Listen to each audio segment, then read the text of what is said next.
morning, everyone. Bonjour à tous et bonne journée des Franco-Ontariens, Franco-Ontariennes. Hello to Franco-Ontarians. Pour cette séance d'information technique sur les aspects For this technical briefing on the budget. Recognizing that we are gathered here today on unceded Anishinaabe Algonquin territory. The peoples of the Anishinaabe Algonquin Nation have lived on this territory for millennia. Their culture and presence have nurtured and continue to nurture this land. The City of Ottawa honors the peoples and land of the Anishinaabe Algonquin Nation. The City of Ottawa also honors all First Nations, Inuit, and Métis peoples and their valuable past and present contributions to this land. On behalf of the city, I would like to welcome my councillor colleagues, city staff, members of the media, and residents who are watching online. This briefing today is intended to present members of council with general information about the budget development process. It is also an opportunity to provide information to support councillors in facilitating public consultations, highlight opportunities for public engagement, and ask questions related to the budget process. Following the technical briefing, members of council will receive a copy of today's presentation, as well as a public engagement toolkit with materials to support their public consultations.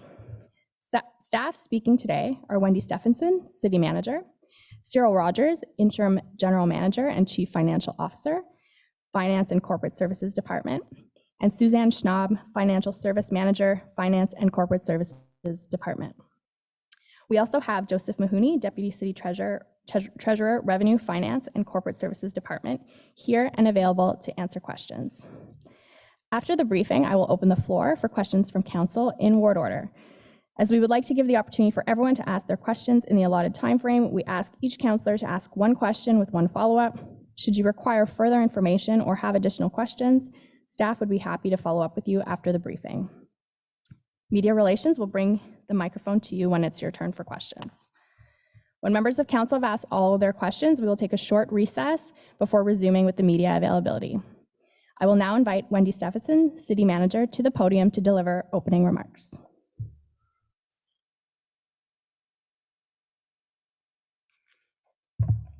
Thank you so much, Councillor Kitts, and good morning, everyone. Bonjour tout le monde. I just want to say a big thanks for everybody for joining us today. I'm really pleased to see this great turnout on our technical briefing for Budget 2024. And given we're producing 2 budgets this year, we felt it was important to provide a refresher on the development of the budget process, but also it aligns with my priority in terms of increased transparency here at the city. And I want to start off by setting a little bit of context for the 2024 budget. A significant amount of work has already been done to help strike that balance of being respectful with taxpayers' dollars while contributing to invest prudently in Ottawa's future to build a resilient, affordable, and interconnected city. And as I mentioned in my remarks last week during the technical briefing for the Transit Long-Range Financial Plan, we, along with many other municipalities across the country, are facing challenges and economic realities. Notre ville, tout comme de nombreuses autres municipalités du pays, fait face à une situation. We are all facing, as municipalities, difficult economic situations. To support Council's commitment to fund ongoing operational needs, advance our term of Council priorities, and continue to build our city while keeping these realities top of mind. And this is why an overall tax increase of no more than 2.5% is being proposed, keeping the city affordable for residents who have faced financial hardships because of the higher cost of living brought by rising inflation and factors like the pandemic. And I'd like to take this opportunity today to encourage our residents to get involved in the budget process. Resident feedback is critical to the development of the budget. J'aimerais saisir cette occasion aujourd'hui pour I would like to seize this opportunity today to encourage citizens to participate to the process. Very closely with the mayor and his office, as well as our Finance and Corporate Services Department, to enhance the budget experience. And we really want to make it easier for residents to participate in the budget process, as well as increase opportunities for engagement. And there's several ways residents can have their say. They can provide feedback through the city social media channels, 311, or engage.ottawa.ca. In addition, residents, community groups, and the businesses can participate in a public delegation and committee meetings that are going to be taking place this fall. And I'd like to take a moment this morning and thank our interim Chief Financial Officer, Cyril Rogers, and the team at Finance and Corporate Services Department, along with my colleagues at the senior leadership table, and all city staff who are involved in the budget process for all the hard work that they've done so far and everything that we have ahead of us. And I also want to acknowledge Mayor Sutcliffe and members of council for their collaboration on working through this budget process. I believe that these efforts are going to result in a budget that not only benefits our residents, but also helps our city move forward. Thank you very much. Merci beaucoup. And Councillor Kitts, I'll invite you back up.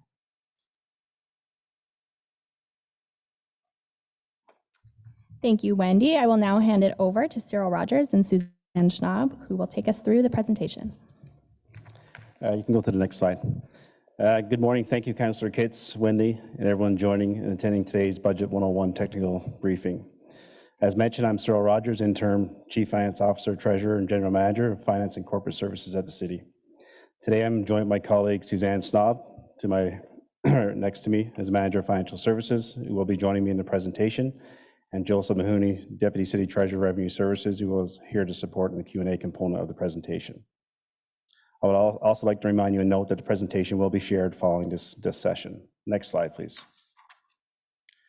So when planning today's session, we had one goal in mind, and that was to assist councillors and media to further understand the municipal budget process. In turn, our hope is this will help our residents better understand and become more engaged in the city budget process. As councillors, you can use this information to facilitate meaningful discussions and consultations with your constituents on the city's 2024 draft budget. Immediately following last year's budget, our staff consulted with councillors and residents in order to get feedback and suggestions for improvements on the city budget process. Over the past several months working with the Mayor's office, we were able to incorporate a lot of these inputs and seek new ways to improve the process.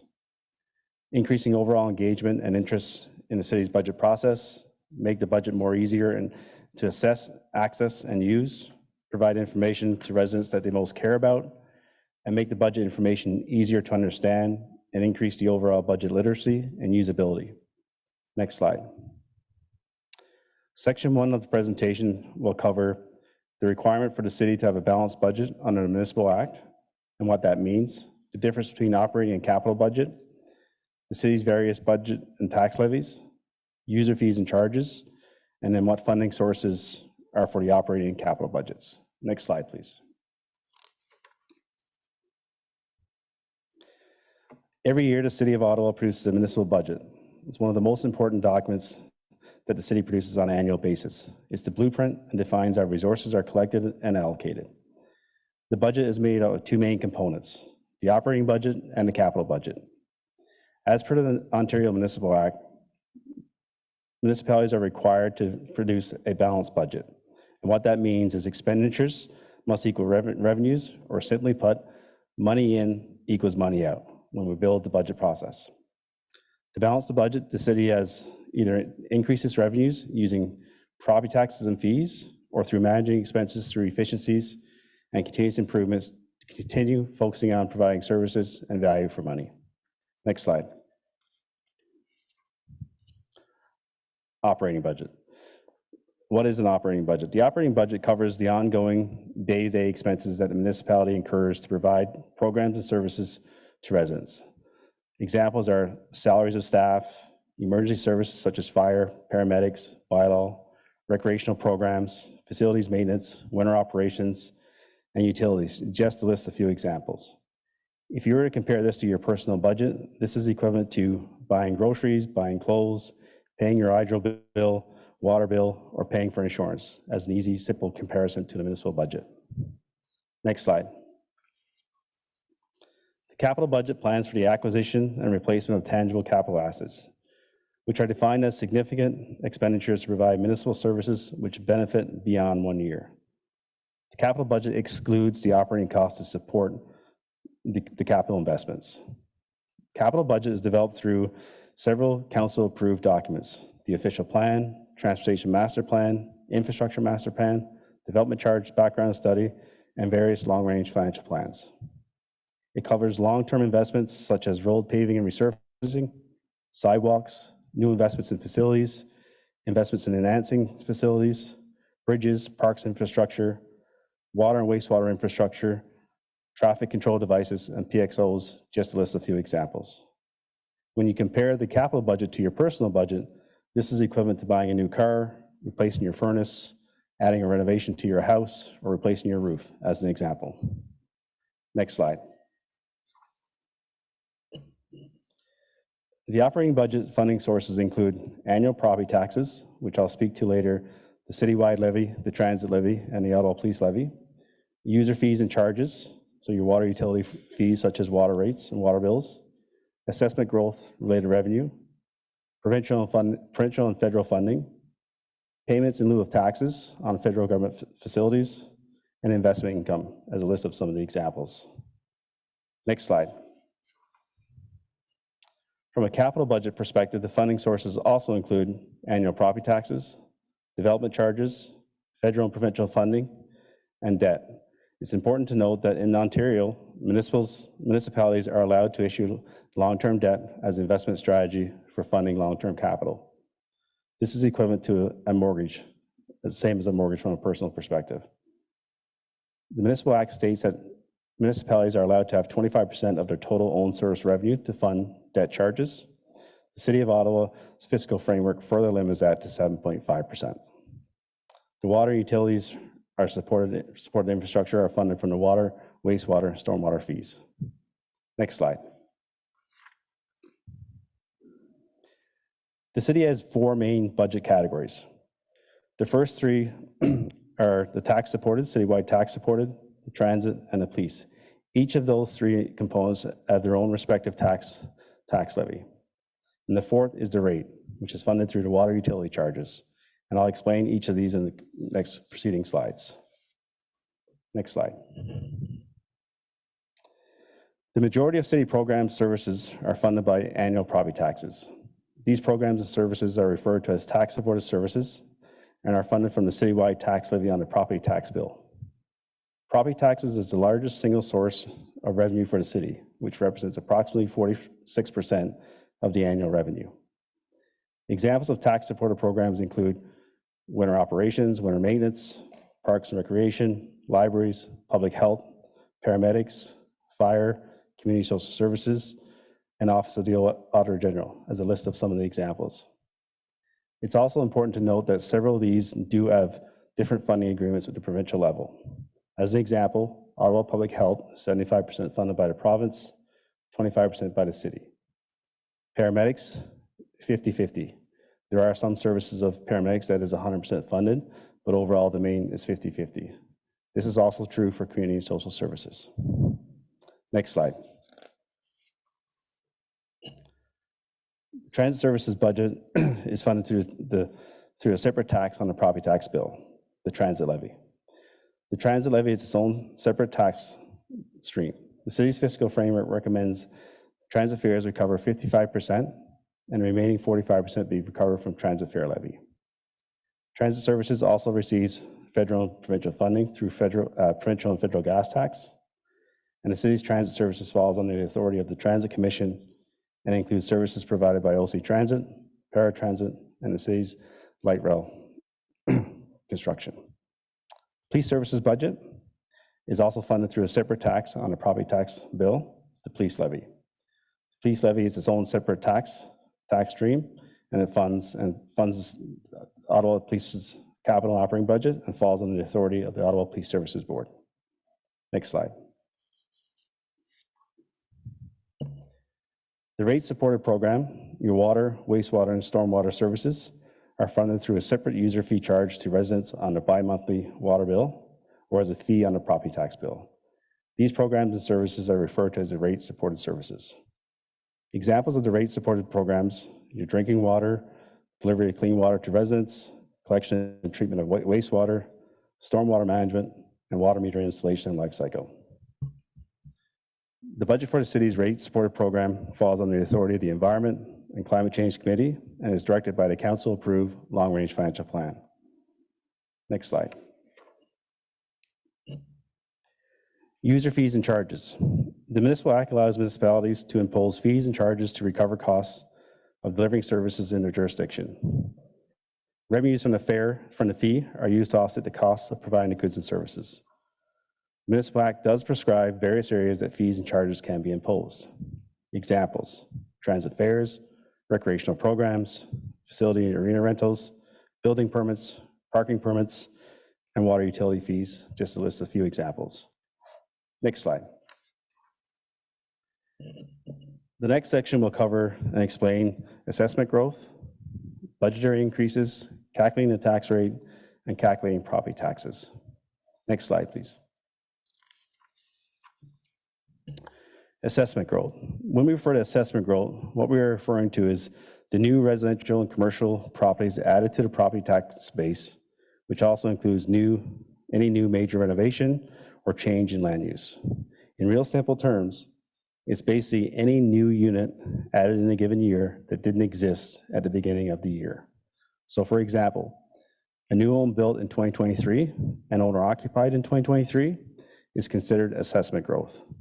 It's a net new additional taxpayer which is added to the 2024 budget. I'll show an example on the next slide. Next slide. So for example, on January 1st, we know what our existing total number of properties are and what our tax-based property revenue is. In 2023, any new home, commercial property added in the fiscal calendar is classified as assessment growth. So the 2023 January 1 base plus the addition in the year equals the new base for 2024. So as an example, and for clarification, these numbers are just for illustration only.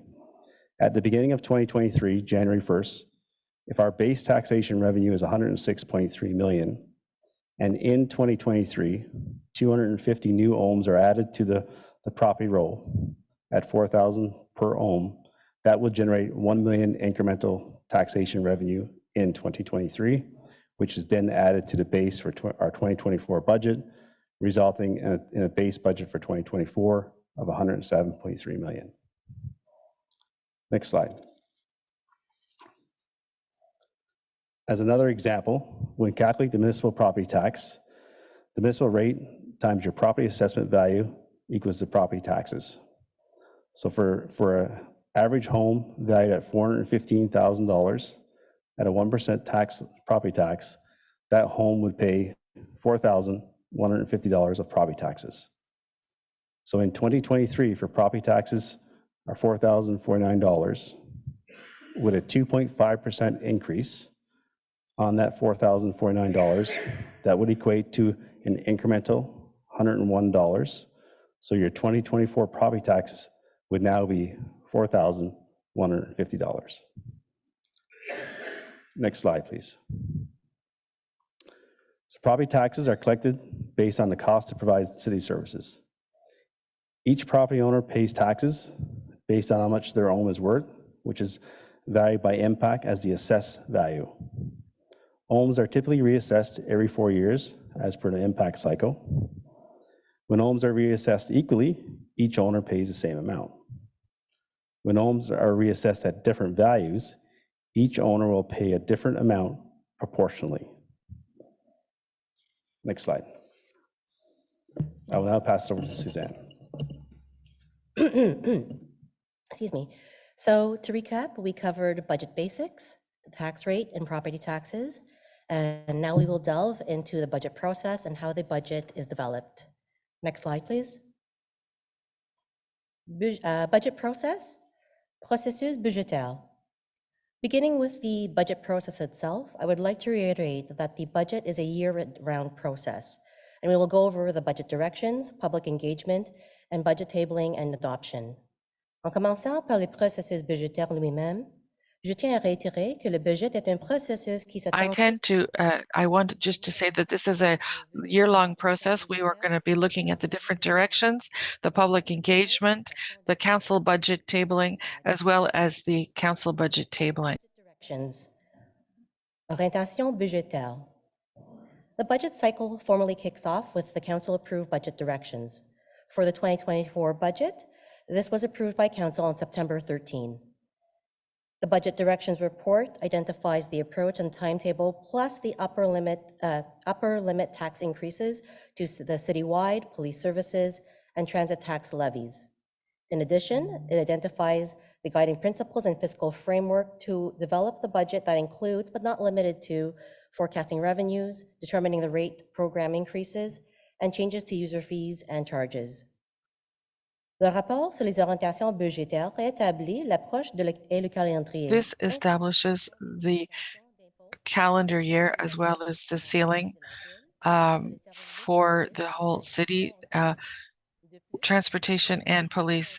Moreover, it establishes the directing principles and the determining of the increase of fees as well as modifications for user fees. Public engagement. Engagement du public. Another key component of the budget process is public engagement. Opportunities for a resident to share feedback are contacting one's ward councillor, online engagement via Engage Ottawa, and councillor-led public consultation. And new this year, there will be enhanced social media posts, electronic advertisement at city facilities, and a promotional video of how to engage on the city budget. This video will be provided to councillors for promotion. L'engagement du public est un autre élément clé du processus budgétaire. Voici des occasions. Engagement of the public is another part of our process, so we have different ways to engage the public, like discussions with ward councillors, online engagement, councillor-led public consultations, and as of this year, we're going to have an enhanced social media presence. We're going to have electronic advertisements and also a promotional video in order to explain how to participate in the budgetary process. Budget tabling and adoption. Dépôt et adoption du budget. The city's draft budget is tabled at council. The city's budget is broken down into a series of budgets organized by each of these standing committees, and each committee is forwarded their draft budget for review. Each standing committee reviews the draft operating and capital budgets for the city programs, services, departments under their mandate, and then makes recommendations regarding their draft budgets, which are forwarded to council for consideration. Chaque comité permanent examine les budgets préliminaires de fonctionnement et d'immobilisation pour les programmes. Every single committee examines and reviews the budgets for the city programs under their mandate, and they make recommendations to the council, and these recommendations are made, and we look at them after. Recommendations regarding their draft budget. Council reviews all budget recommendations at the same time. After council has reviewed and voted on all committee budget recommendations, the city's final budget is adopted. Once all of the different councils have examined the preliminary or draft budgets, they make recommendations, and the council reviews all of the recommendations that were made from each standing committee. And once they have looked at all of them, they vote on the final budget, and the final version of the budget is then adopted. Our committee structure equals the budget book structure. Structure des comités égale structure des livres budgétaires. Each city service area reports to a standing committee. The budget books are organized by standing committee and include detailed budget information for the various city programs and services under the purview of many of each committee. Chaque secteur d'activité de la ville relève un comité permanent. Each sector of the city relies on a standing committee, and they take the budgetary detailed information from the different services of the city, depending on their mandate. 2024 budget enhancements. Amélioration du budget de 2024. Enhancements were based on feedback since the 2023 budget. The goal of these enhancements is to improve budget literacy and improving engagement by removing barriers to participate. L'objectif de ces améliorations est de développer les connaissances budgétaires et d'accroître l'engagement en éliminant les obstacles à participation. Enhancements are listed on the slide, but of note, some enhancements are today's technical briefing, introducing a new 24 draft budget tool, plus enhanced reporting and online content. Les améliorations sont indiquées sur le diapositive, mais il est noté que certaines améliorations incluant la séance d'information technique d'aujourd'hui, le nouvel outil pour le budget préliminaire de 2024, ainsi que le rapport et contenu en ligne améliorés. Ultimately, we are looking to create an understanding of the investments being made across our services and programs that serve our community. Next slide, please. Service review and continuous improvements. Examen des services et amélioration continue. The service review framework was approved in March 2023 and will evolve over the term of council. Several service reviews have started, such as the bus route optimization review, fleet optimization review, and review of revenue opportunities analysis. Savings from these reviews will contribute to achieving the budget direction of no more than 2.5%. Les économies réalisées grâce à ces examens contribueront à atteindre une orientation budgétaire maximale de 2.5%. A public engagement campaign will be launched this month to seek input from residents on potential service delivery improvements. With regards to continuous improvements, there will be a focus on automation, standardization, and simplification, where the city will be looking to maximize value in 3 core areas: financial, streamlining processes, and leveraging data to improve decision-making. En ce qui concerne les améliorations continues, nous mettrons l'accent sur les éléments suivants: optimisation, normalisation, simplification. La Ville s'attend à maximiser la valeur dans 3 domaines principaux: finances, simplification des processus, exploitation des données pour améliorer la prise de décision. Next slide. Term of Council priorities. Priorité le mandat du Conseil. The 2024 draft budget will ensure and highlight its alignment with the term of Council priorities that are as seen on the slide. Le budget préliminaire de 2024 garantira et soulignera. This will guarantee our alignment according to the following mandate: a city that is more connected, has more affordable housing, is safe, accessible, reliable, green, and resilient, a city that is diverse and prosperous. Public consultations on the 2024 draft budget. Consultation publique sur le budget préliminaire de 2024. To further facilitate budget engagement, members of council will receive a toolkit following today's session. Pour faciliter davantage le processus de participation au budget, les membres du conseil recevront une trousse d'utiles à la suite de la séance aujourd'hui.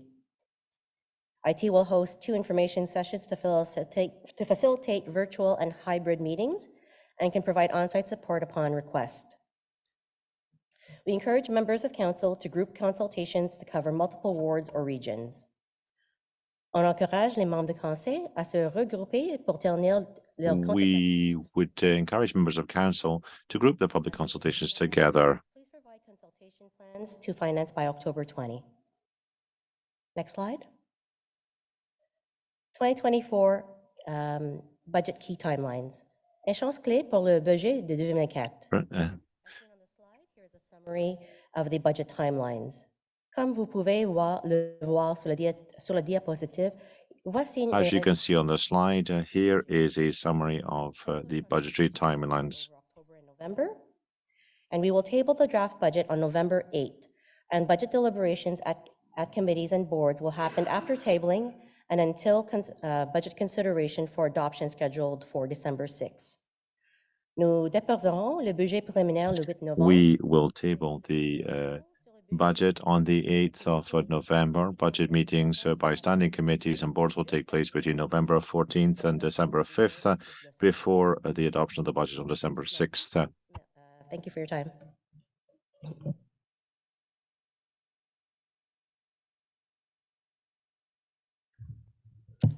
Thank you, Cyril and Suzanne. We will now open the floor to questions from councillors or their designate. When I call your ward, Media Relations will bring the microphone to you. Again, you may ask one question and one follow-up. A reminder that the intent with this briefing is to discuss general information about the budget development process. If a member of council would like a question repeated in both languages, please raise your hand. We will now, my notes say we will now begin with Ward 1, but I know that Councillor Lowe is always lobbying us to go in reverse order, and he's not here, so you're gonna have to tell him he missed his chance, but I will go in reverse order. So we will start with Ward 24. You're good? Okay. Is there anyone from Councillor Hubley's office? No. Councillor Steve DeRush. My God, I'm not ready for this this pole position here. Can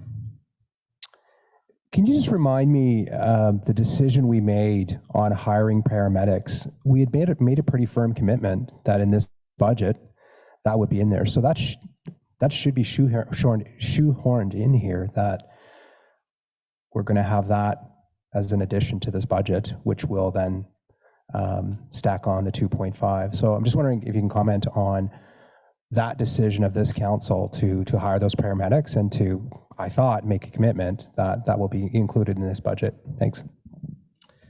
So just to confirm, we're not going to discuss details in the budget because we're still building the budget build, but I will firmly say that any direction received from council, any approved plan, those are the basic building blocks that we take to build the budget. So that's the deep dive we're doing now, and that information will be there and tabling it through the committee process. Is that all, Councillor DeRush? You're good? Yep. Councillor Brown's office. See anyone? Councillor DeRuse.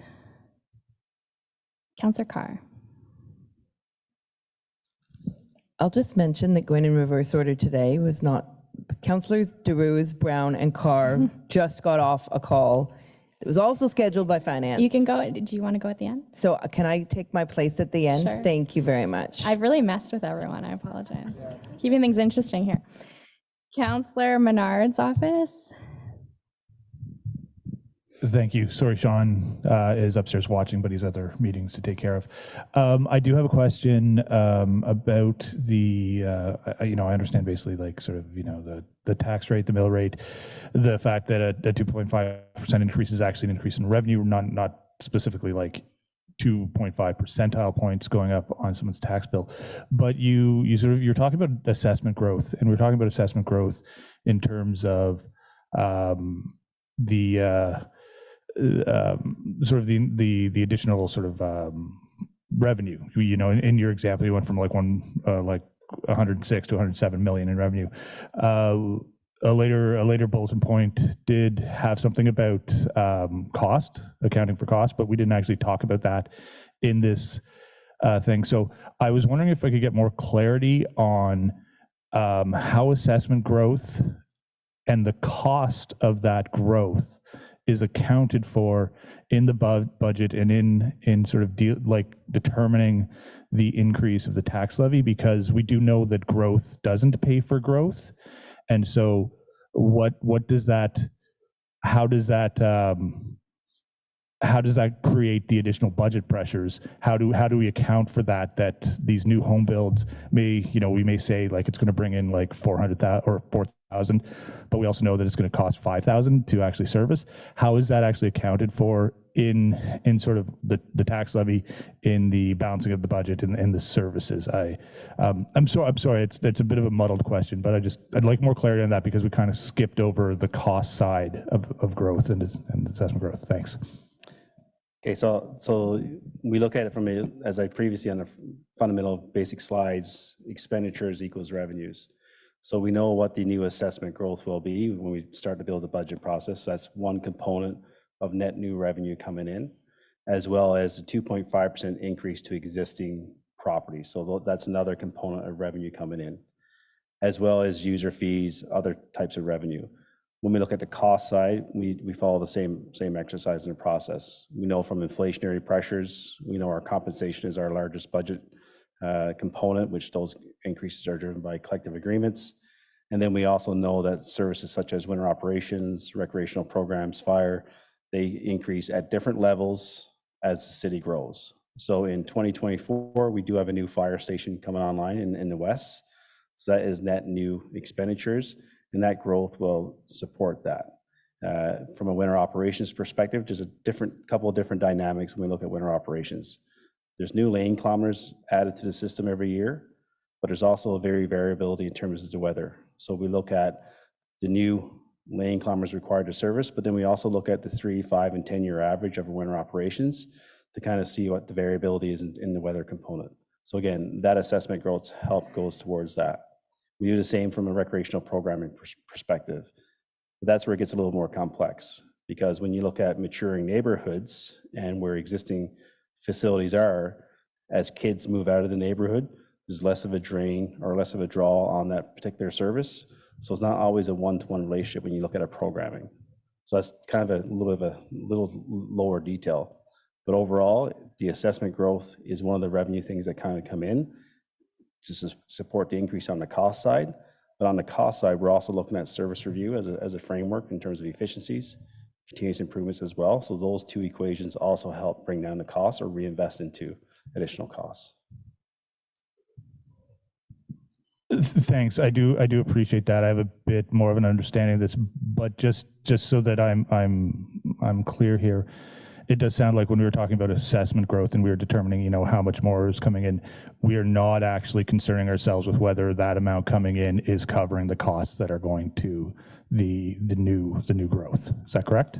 That is not correct. Okay, great. Please clarify then. Yeah. How am I wrong? Because we see that we see new growth not covering the services and not covering the increased services that are provided, or we see communities not getting the services that they deserve. So I'm wrong on this, and I'm willing to be wrong because I'm not the expert, but I would like some clarification, because that's what we've always seen over past years. So we did not cover the bullet point really that talked about costs. I sort of made a note to go and check it because I assume we'll get this sent to us. But I don't see how we are, I don't see how we're actually, it seems like we're saying this is how much more money we get in. It doesn't cover the costs. So we're just going to have cuts and we're going to call them service reviews. I mean, that's basically what we're doing here. Am I way off base? Respectfully, yes, you're off base. So the budget does not have any service reductions or cuts. The 2023 budget had no service reductions or cuts. The direction that I received from the directions report that was approved by council was no cuts to services. So we are building a budget with no impacts to services. That's the commitment. You'll see that on the tabling day when we table the budget. So again, I'll reiterate, the assessment growth comes in. We also look at the cost to provide those services. There's a lot of variabilities in terms of that cost from a weather perspective, from a program enrollment perspective. We use service reviews and continuous improvement framework to help provide the service as approved by council, service standards, more efficiently. We streamline business processes. Over the years, we've done significant improvements to administrative processes so we could reinvest money back into the system to provide those services. So the services are aligned to council-approved standards, and there's no intention or direction to adjust those services for this budget. Thank you. Councillor Brockington's office. Councillor Leeper. Councillor Troster. Councillor King. Thank you so much for the in-depth presentation. It's much appreciated, especially, and I had told some of my other colleagues that I'm trying to come to every technical briefing where possible, because as a fellow, and the chair would know this, or the vice chair would know this, as a fellow representative who came in a by-election, 3.5 days of orientation doesn't cut it. So this is a great opportunity. I was just wondering if staff could provide me with a little bit more detail about the launch of the interactive web tool that you were talking about, and what its functionality will look like, and how that would benefit the public. So our goal is to launch that on tabling day. And what you'll see is it's a very interactive online tool. So moving the budget, if the beast of the 1,200, 1,300 page budget book, all that details, moving that onto an online platform. But then it is going to give you the capability and ability to kind of navigate through clip type functions to really focus on, if you want to narrow in on the roads budget, just by click, you're going to be able to see that detail. So it's really a first step in terms of automating that tool, automating that process. And our goal is to kind of launch this, get some feedback and build on it as we move forward. So it will be very, very easy to navigate, very usable. Me and my team are here to support through that process, but it's, pardon my word, but it's a pretty slick tool in terms of significant change in what we're used to. Excellent. I appreciate that, and I appreciate the efforts that staff has made at the direction of council to really ensure that the process is more comprehensible to the public. We've heard from the public that budget processes seem Byzantine to them and very, very difficult. And I'm also very thankful for the support that staff will provide councillors' offices in terms of consultations, public consultations. I think it's important to note that we do have ward consultations, and we have councillors who will be working with one another and councillors who will be holding ward-specific consultations. I'd also like just to note that in my capacity as council liaison for anti-racism and ethnocultural relations initiatives, finance staff has been wonderful over the last 2 budget cycles, assisting with the running of a specific ward consult or a specific public consultation for Black, Indigenous, and racialized communities, and we plan on undertaking that process again. I think that it creates a wider concept of the needs and the wants of the public in terms of services. So just really appreciative of the support as councillors that we receive for these types of consultations. Thank you. Thank you. I think I'm still recovering from my by-election onboarding, so thank you, Councillor King. Conseillère Plante's office.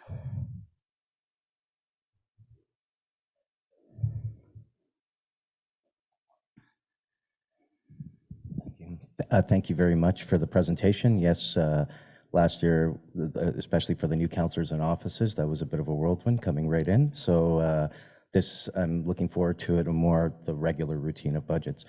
I got 2 questions. One is, and it relates to process. So Cyril, you mentioned that there are no planned cuts to service, but how does the budget process get impacted by the projected OC Transpo deficit? And how are we getting whole so that, anyway, that I know that might not be process, but I'm looking for answers as to how that impacts process. Yes, so from a process perspective, that's the heavy lifting that we're doing right now. So one of the key pivotal components would be the approval of the directions report. And as I outlined in the directions report, transit would be the challenge. You've seen it from the technical briefing that we provided last week. So that's the continued work, my team with Renee's team, city manager's office, that we're going through. And that's the probably where most of my effort's been dedicated in the past week and will be in the next coming weeks as we table the documentation on November 8th. So from a process perspective, the process, obviously, we're working extremely closely with the Transit Renee's team in terms of, what options do we have in terms of meeting that target, and, that outcome will be in the documentation on November 8th. I can't go into the details of what will be there, but that's the process that we're going through right now. Okay, and quick follow-up to help facilitate councillors and councillors' office, will there be clear sort of demarcations in the 2.5% increase when we get to budget? Because I heard that it's not just a 2.5 increase across the board to everybody. So will we be able to see the target of the proposed of where increases or savings are being made, and also where outstanding money we might be seeking from the feds or the provinces that is yet to be accounted for, but that there's an expectation of it? Will that be laid out for us to properly advise the councillors to make decisions? Thank you. Yeah, so what you'll see is any efficiency that we can achieve or target to achieve, whether it's a continuous improvement initiative or a service review outcome that we're going through review. We're going to clearly show that in a separate kind of document, supporting documentation, so it's clear. When you get into the actual details of the various budgets at the department service area level, you can appreciate that, when you compare the 2024 budget to the 2023 budget, you will see that it's not a straight 2.5% allocation across the board. Some will go up more, some may stay flat, some may go up marginally. It all depends on the investments that we need and kind of aligning to their priorities and what the commitments are. Thank you. Move on now to Councillor Tierney's office. Councillor Bradley. Thank you very much, and thank you, Cyril and Wendy and your entire team for today's technical briefing. I saw a lot of, I'm really happy that you're focusing on the literacy of the budget. A lot of what I had said in our consultation was reflected there, so that's great. One of the biggest criticisms that I recall about the budget process is how do residents meaningfully engage and how do they see their feedback reflected in any changes that are made in the budget? So I know we're doing a web toolkit. It sounds like that's more about how do we understand the budget, but is the city, beyond the councillor-led consultations, launching any engagement strategy where we're going to be soliciting feedback from residents on what's proposed? And if so, at what point is there a check-in of what we've heard and how it's reflected in anything updated? Because it looked to me that the IT toolkit will be launched after the budget's tabled, so residents will have something to comment on. So is that part of the toolkit? Is there questions? Are we soliciting feedback? And if so, how is it incorporated? Yeah, so there was a release on the 13th, right after directions, in terms of outreach to residents for questions. So that will be, I think that closes sometime mid to late October, and we'll report back on what we heard there.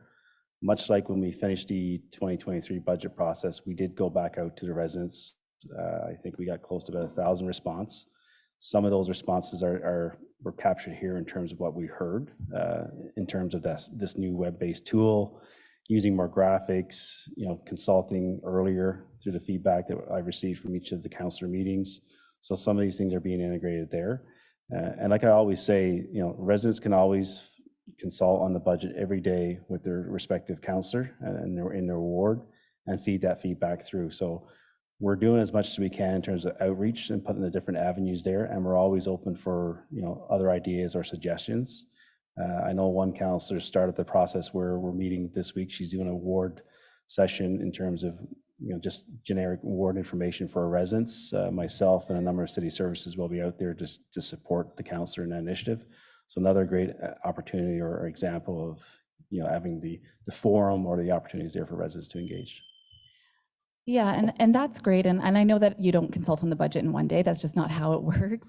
And that ideally all of the, the conversations we've been having around the council table throughout the year are part of that draft budget.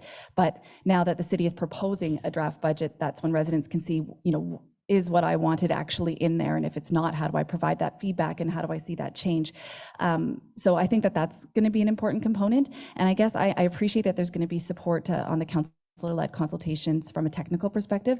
Does that toolkit contain any guidance about how we could potentially run a more effective consultation? Because, we've been fortunate, and although it's my first time as councillor, I've been a part of the budget. I think this is my 11th budget here at the city. We've done a South End budget consultation. Typically speaking, the staff presentation is very much, this is what the budget is. It doesn't necessarily focus on any particular services that resident might be interested in. So is there an opportunity to work with finance staff to maybe craft a more tailored presentation for the communities as opposed to just the generic, here's your city budget?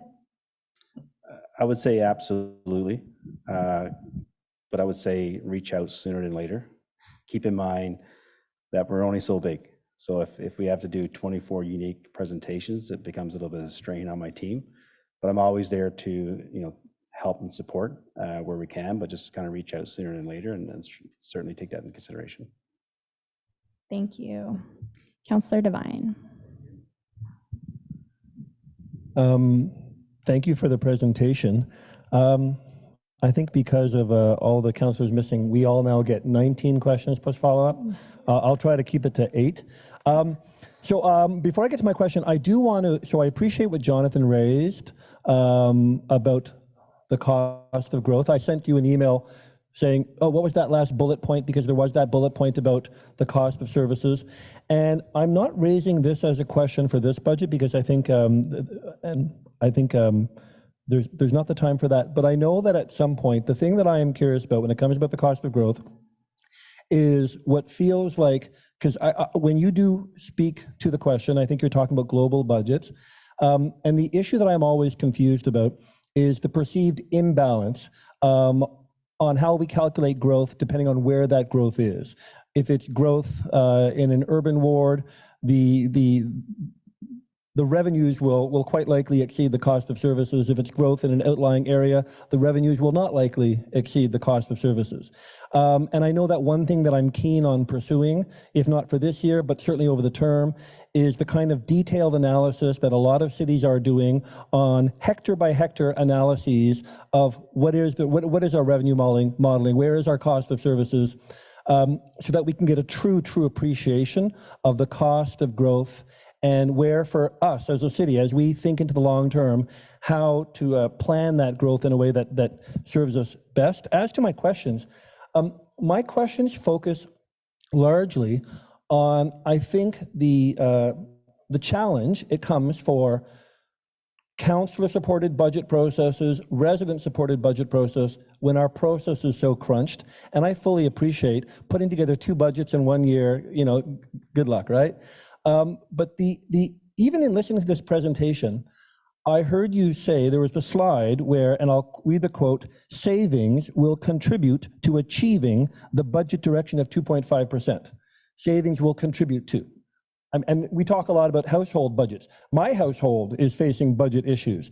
And me stopping eating chips, those savings will contribute to us achieving our goal. Enough? Probably not. And so when I hear you talk about savings will contribute, I appreciate that, but I've made a budget direction decision without any real sense of what those savings will be. It's promise, it's fiction until I see it. And the concern I have with our budget process, and that residents have with our budget process, is we're making massive decisions without having everything on the table. And so my question, and I know this kind of pertains to what Councillor Bradley was saying about how can residents be properly, truly engaged in a process where the will of everyone that we support, their desires are fed into a long-term forecast. Now, I know that the capital budget is a 4-year budget. Every time I see a capital, I see a 4-year plan. But our operating budget is not a 4-year budget forecast. I don't believe so. When I was working at Canada Council for the Arts, we only awarded money to the organizations who could accurately predict over 4 years their capital and their operating costs. And depending on how prudent they were on that 4-year forecast, we awarded funding. And so my question, this was 2 budgets in 1 year. Can we envision a scenario, and is it even politically possible, where in addition to presenting the next year's budget, capital and operating, we can also get to a place where we are projecting 2 years of operating budgets, 3 years of operating budgets, and getting the public to weigh in on that? Because we are always forced to make political decisions about budget direction because it's a really tough decision to make. And we typically end up going in a certain direction. But if we could spell out what 4 years of operating budgets would mean to people tangentially, this will mean this if we go in this direction. Are there cities that put out multiple years of operating budgets? And is that something that we could consider, even with the caveat that, let's say, a 2 or a 3 year operating budget could have conditions where council can still intervene before finally ratifying it? So yes, there are some cities that do provide a 4-year view. Typically what they do is they would provide a 4-year view in year 1, and then they let it fall off from the term of council. So the next year will be 2 year, because you don't want to pre-commit the next 4-year cycle. So what was one of the directions or requests out of the 2023 budget was for us to look at that, and we are looking at that. So there will be components in this budget that we are aiming to capture a 4-year view. Ideally, the next cycle would capture all of the different components. Respectfully, in terms of a 2-year budget cycle and all the other components on the workload, we will have some components at a 4-year view, and ideally we'll layer into the remaining pieces in the next cycle just because of time constraints, but we are working towards that. And again, as a reminder, the annual budget is required to be reapproved each year. So even for those municipalities that do it, it is a draft. And as you can appreciate, there are significant changes that occur. So, but we are working towards that, yes. Thank you, Councillor Devine. Councillor Johnson's office.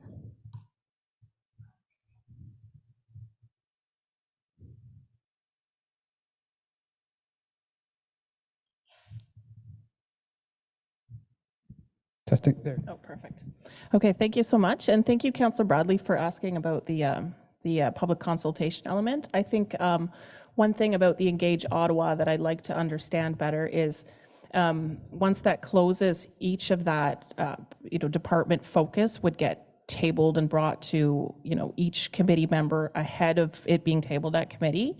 And then a sort of a second question with that is with our councillor-led budget consultations, what's the best mechanism to get that feedback to you? Thank you. So on the first one, this cycle around, we're aiming to leverage what is referred to as sentiment analysis. So we're trying to use technology to kind of help us control the beast of all the feedback. So we're aiming to get that, and hopefully we can get that at a more readily turnaround time in terms of time for committee. With respect to your feedback, I would look to your office to, my suggestion would be, yourself and the assistants to support, log the key things that we hear during those sessions, and then kind of consolidate that and then feed it back to us. Again, there will be a tight timeline because once you get into the process, it gets a bit tight, but that would probably be the best avenue. Thank you. Councillor Kavanaugh.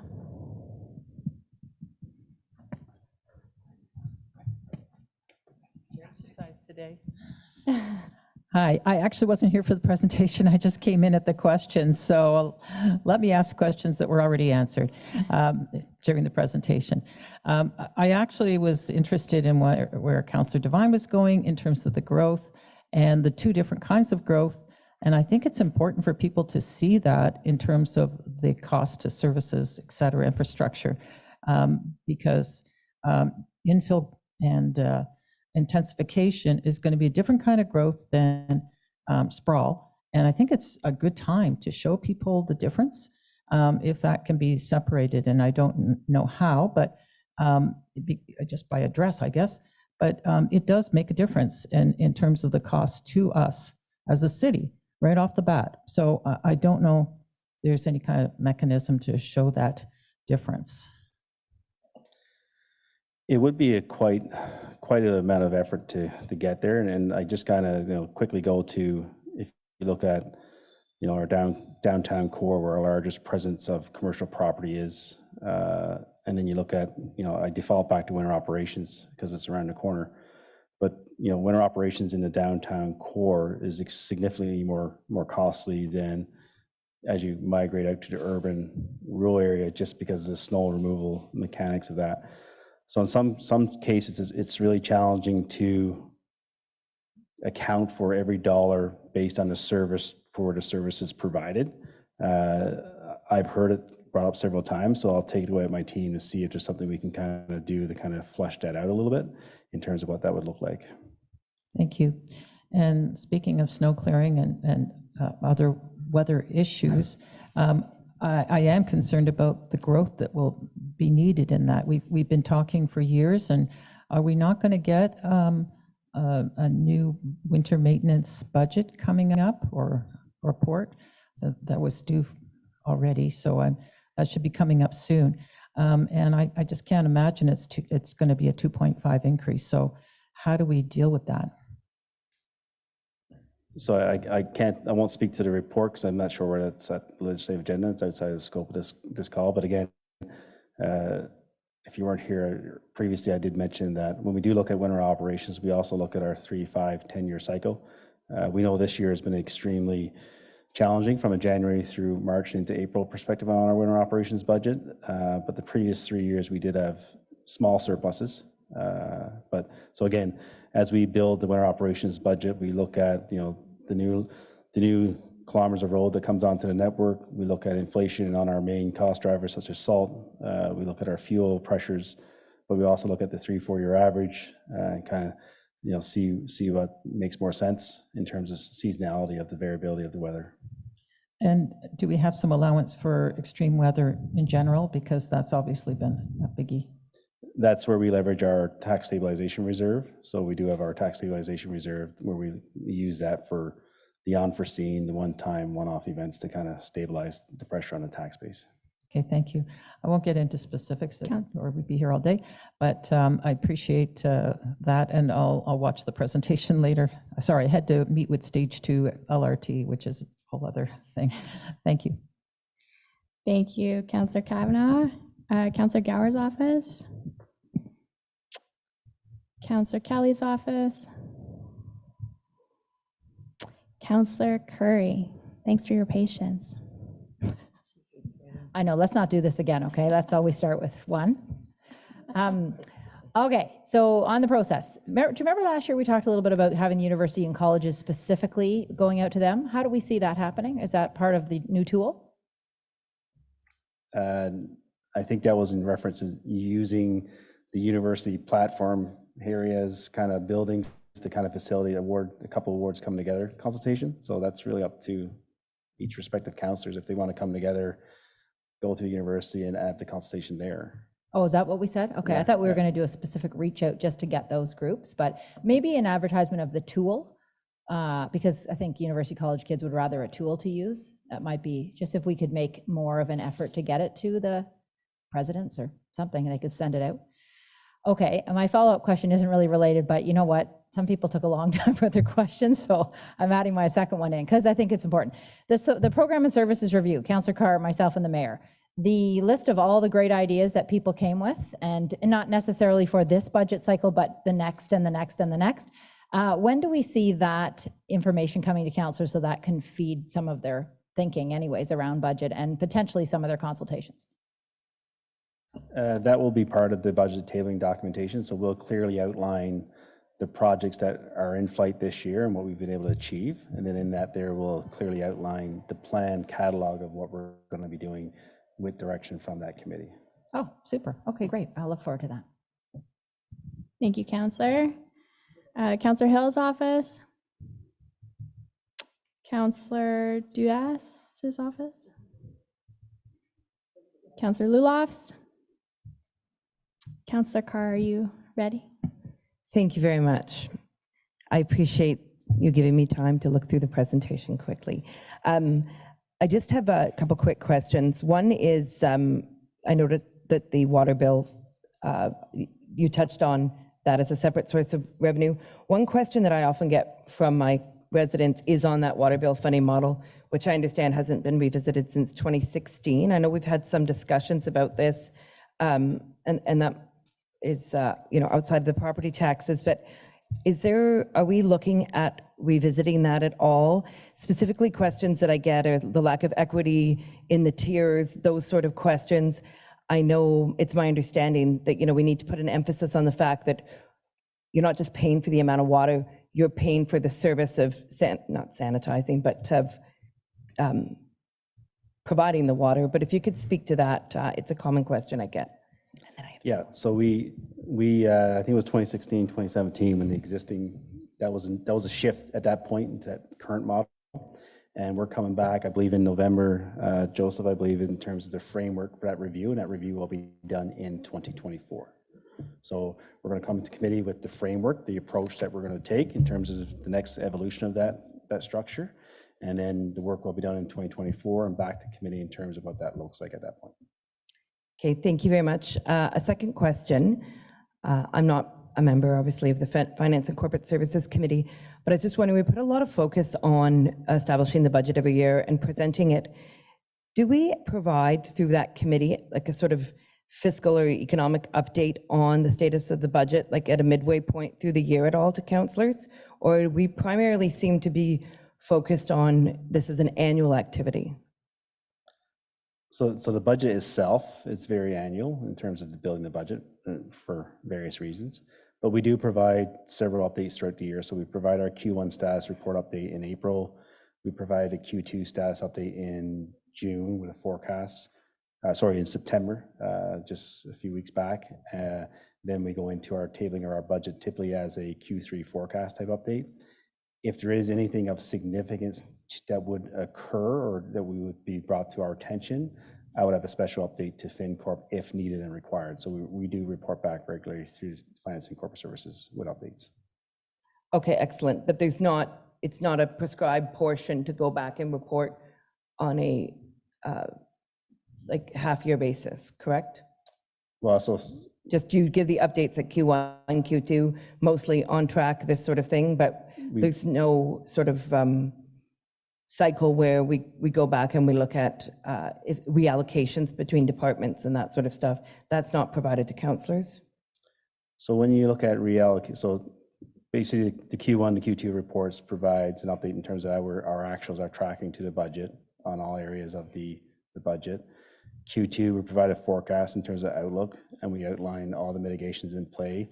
This year, we did provide a Q2 forecast of just around $6 million deficit, largely driven by the winter operations budget in the first half of the year and some residual direct costs. And then we provide risk mitigations to close that gap.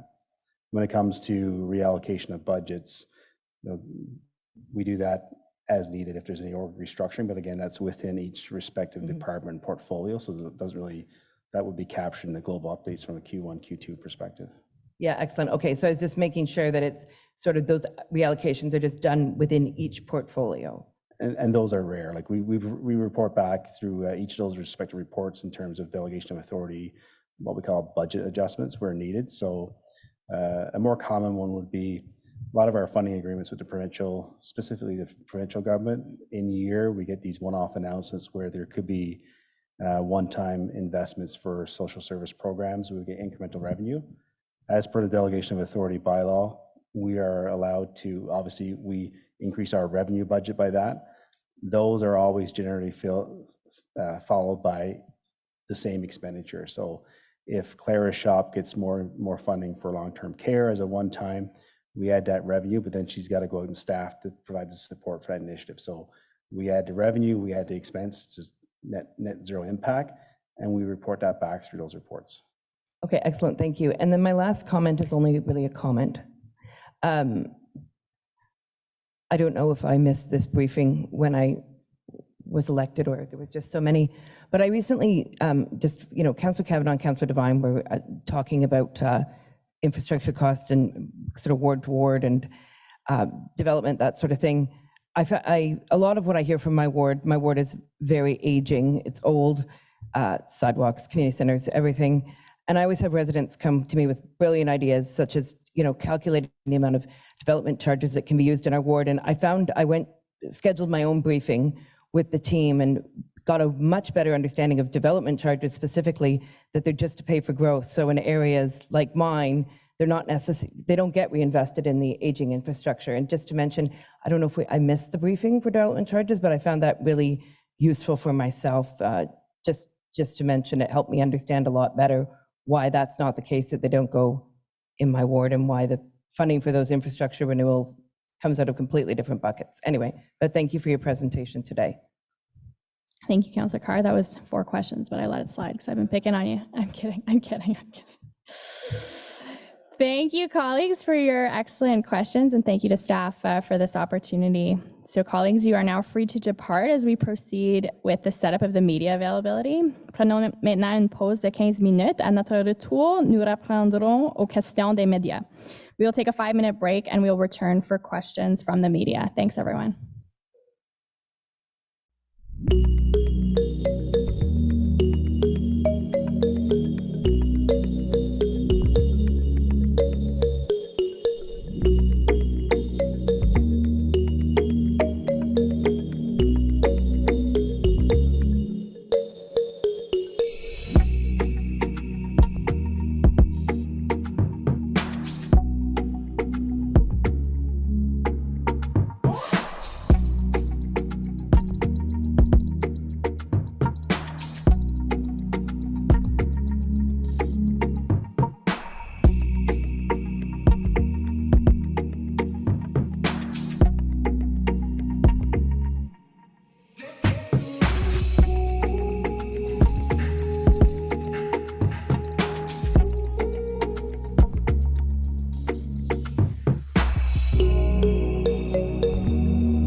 Welcome back, everyone.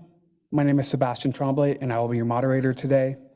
Je serai l'animateur de ce point de presse. I will now invite each agency to ask their questions in alphabetical order. You may ask one question with one follow-up. Nous allons maintenant répondre aux questions des médias qui pourront poser une question et une question de suivi. When asking your questions, please identify who your question is directed to and use the microphone provided. Lorsque vous posez vos questions, veuillez indiquer à qui s'adresse votre question et veuillez le faire au micro. We'll now start with, nous allons commencer avec Elise Skura at CBC Ottawa. Thanks very much. My question is for Cyril Rogers. So it was like very briefly mentioned as a source of revenue, the payment in lieu of taxes. So my understanding is that sometimes, and in the past this has happened, you put out into the budget a number that you expect to get, and then the number is significantly lower when it comes through. How does that affect the budget process in terms of planning? So we build the budget based on best known information when we put the budget forward. And then as we go through the year, we do monthly reporting in terms of where we see our actuals coming against the budget, and we do any risk mitigations to why we're not achieving that target on every line item of the budget. And we manage mitigations against that for each line and globally. And then as we move into the next budget cycle, if there's a true risk there in terms of why or what assumptions cause that number to have a variance to what we assume, we do an adjustment at that point in time to understand the root cause in terms of projections, because ultimately there are a number of components in the budget that we need to project on best known information, and then we monitor and report monthly and regularly and then through each budget iteration cycle.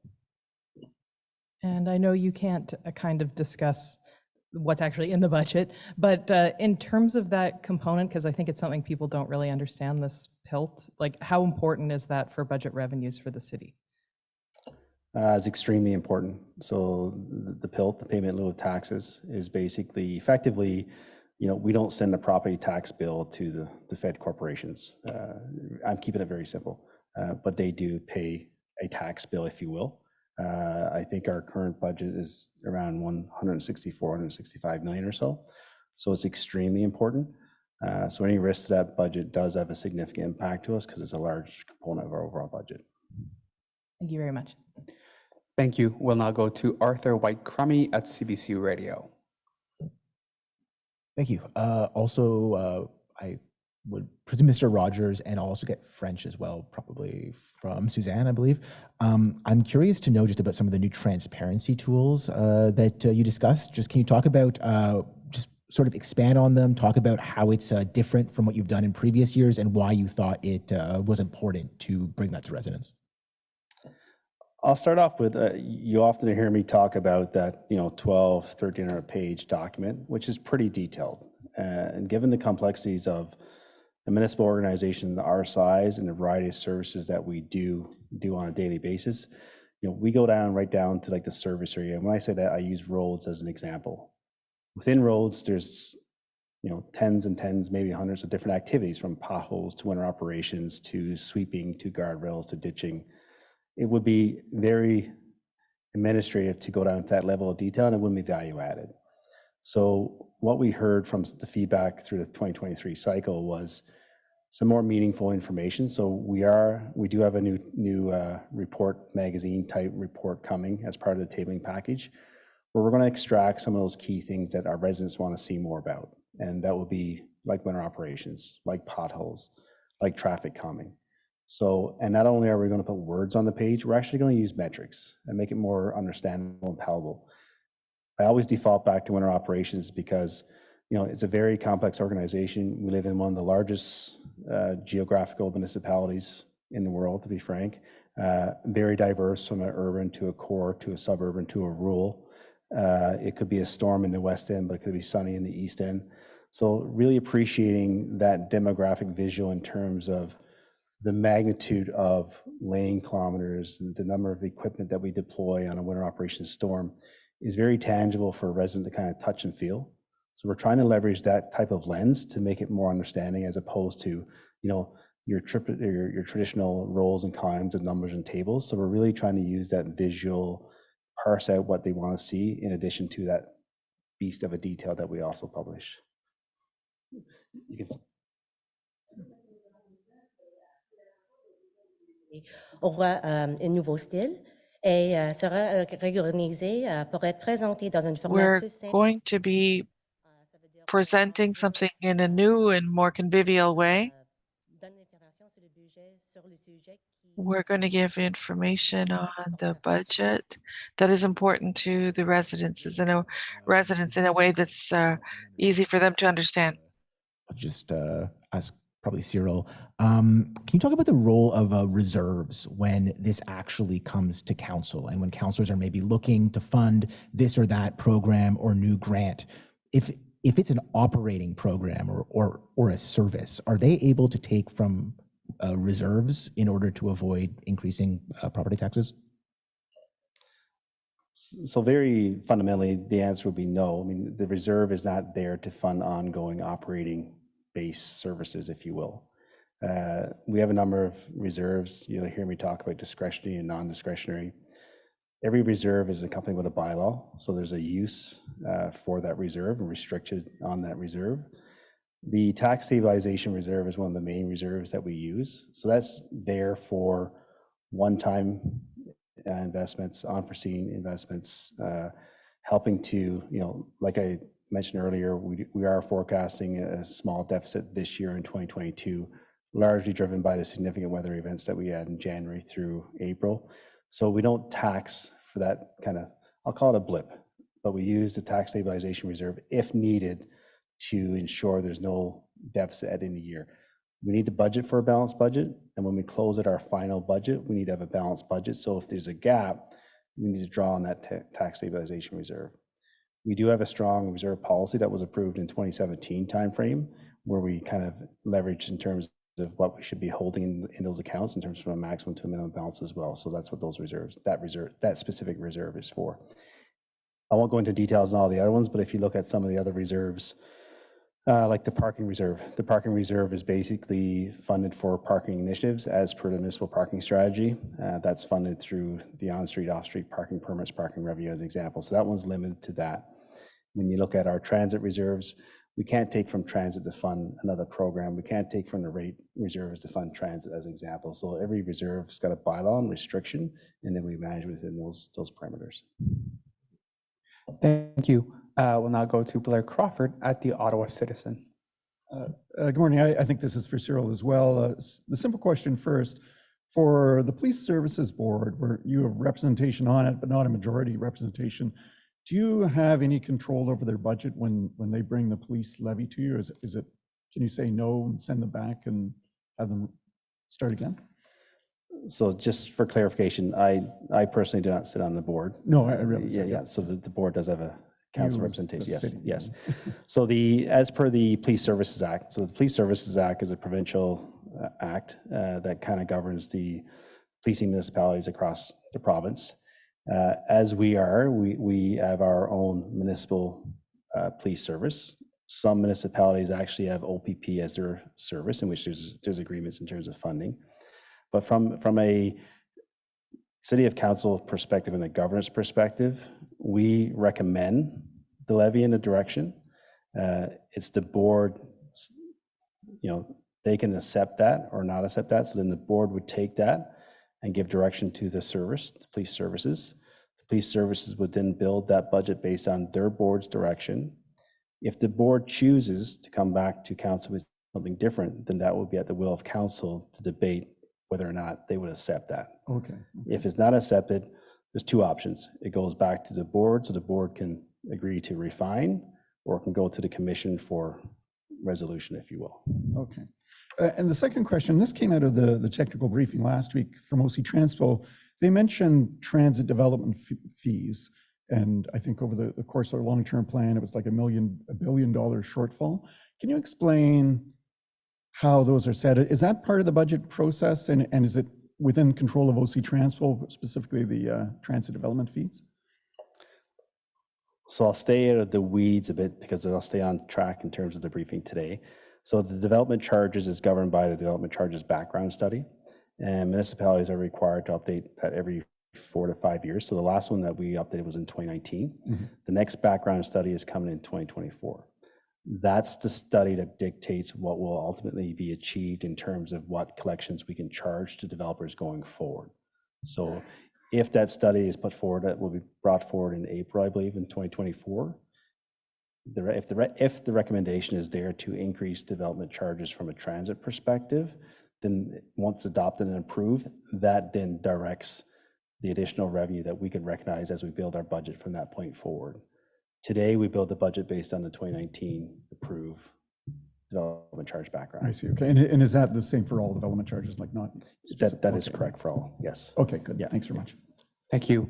And that actually concludes today's media availability on the technical briefings. Ça conclut le point de presse sur la séance technique d'information. Thank you, everyone. Have a great day. This concludes our media availability. Thank you and have a wonderful